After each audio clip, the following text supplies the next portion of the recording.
I should start by introducing myself. My name's Dom Latash. I've got a great relationship with that name, partly because I'm the only person in the world who has it. You go on Google, it's just me. On the other hand, Latash does translate as the stain. So there's the reason I never joined the Navy. Don't want to be Seaman Stain. My first name's got an interesting story as well. My first name's Dominic. My mum was originally going to call me Benedict, but my nan wasn't having any of that. She said, "Don't call him Benedict, people will think you're Catholic." Yeah, my grandmother was of that generation. I mean, my dad was nearby, he was playing the piano, and he said, "Oh, well, there's some jazz music here, it's got a dominant chord in it." Dominant? Dominic, let's go with that. I owe my name to my dad's love of jazz and my grandmother's racism. What a combination. Yeah, well, I should say this is my third time doing stand-up today. Thank you so much. The feedback I've been getting from this has been a bit different really to what I'm used to. I'm a musician as well. I've done loads of gigs on the bass guitar and the saxophone. But first ever comedy gig, a friend of mine came along and filmed it. She's actually here tonight. Thanks very much for coming. And I went back and I was buzzing with adrenaline. I thought, I've finally done it. And I showed my dad the recording, and the first thing he said was, "Well, the audience were very kind to you, weren't they?" Thanks, Dad.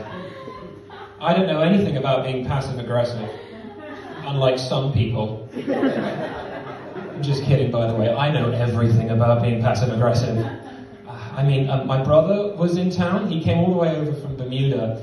He's having a kid. I'm going to be an uncle. Little Lowen Latash, or LL Cool Baby, as my brother's going to call him. He's due at the end of September, and I thought, I'm never going to have this opportunity again. So I went out of my way to buy the most passive-aggressive baby t-shirts I could find. And my personal favorite is one that says, "My dad cheats at Monopoly." Yeah. My brother wasn't just over for that. He was also over doing a corporate retreat. He's got a very nice job in Bermuda. And as part of this, they were doing downhill mountain biking. Has anyone ever seen videos of that or ever kind of done it? Yeah. It's got a bit of a dangerous reputation. And my brother's first thing he saw when he got there was the air ambulance lifting someone who'd been hurt to safety. Now, that's a terrible first impression, isn't it?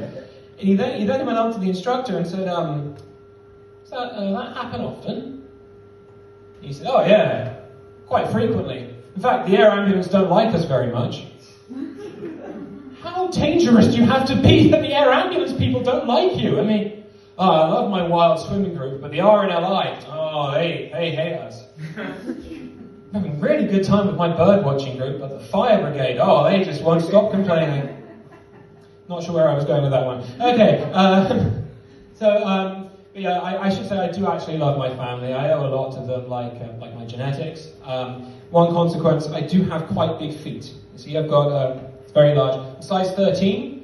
So buying shoes in shops is incredibly hard. I went to the Mountain Warehouse the other day and said, "Do you have any hiking boots for sale?" They said, "Nah, not in your size, but we do have 2 canoes."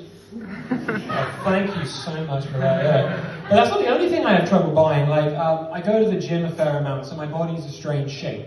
So, for example, I have to compromise when I'm wearing tops. So, like this one fits really snugly, really nicely on the shoulders. Apparently, that also means I have the shoulders of Pavarotti. Because look at that. A lot of space down there. Yeah.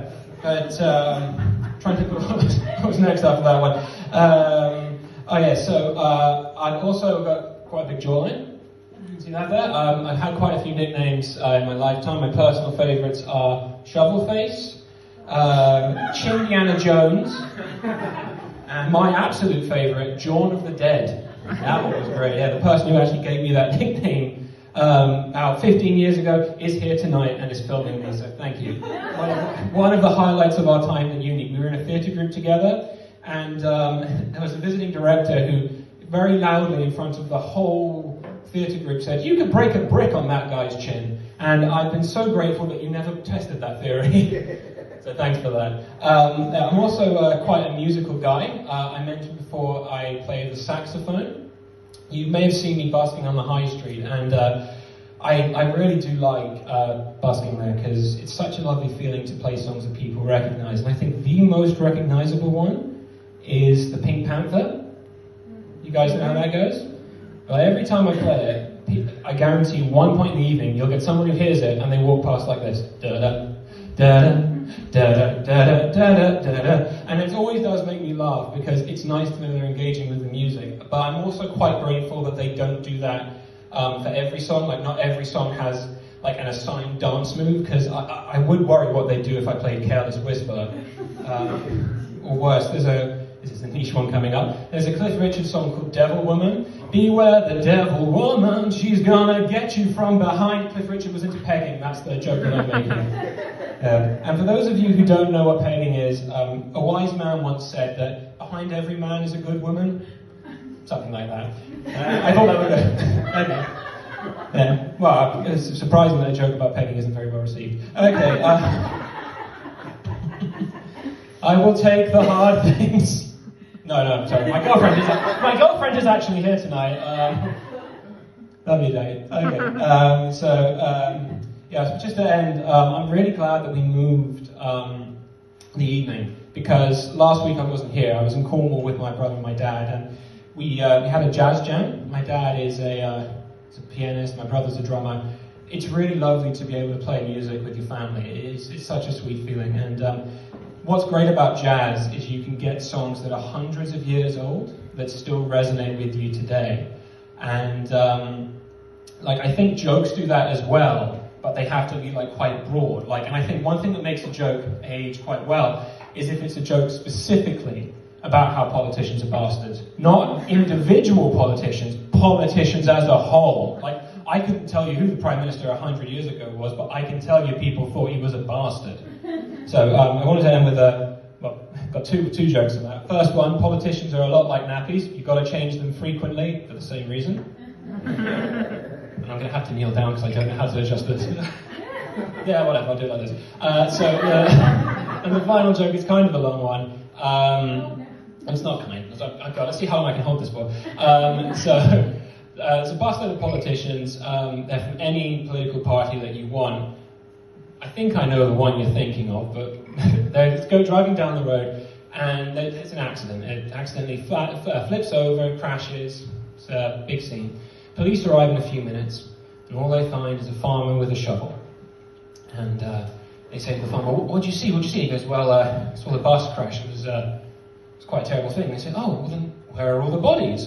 The farmer says, "Oh, I buried them all." And the policeman says, What? You buried all the politicians? You mean they were all dead?" And the farmer says, "Well, some of them were saying, 'Don't bury me, I'm still alive,' but you know how politicians love to lie."